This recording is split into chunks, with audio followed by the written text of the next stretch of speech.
ਇਹਦਾ ਉਹ ਤੇ ਗੱਲ ਕੀਤੀ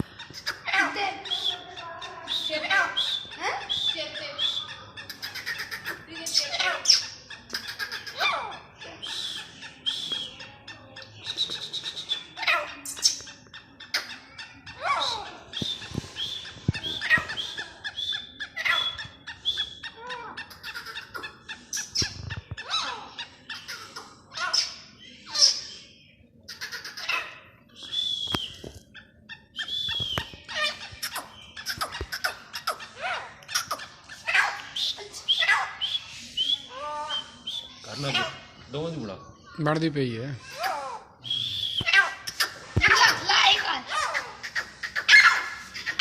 ਆਪਣਾ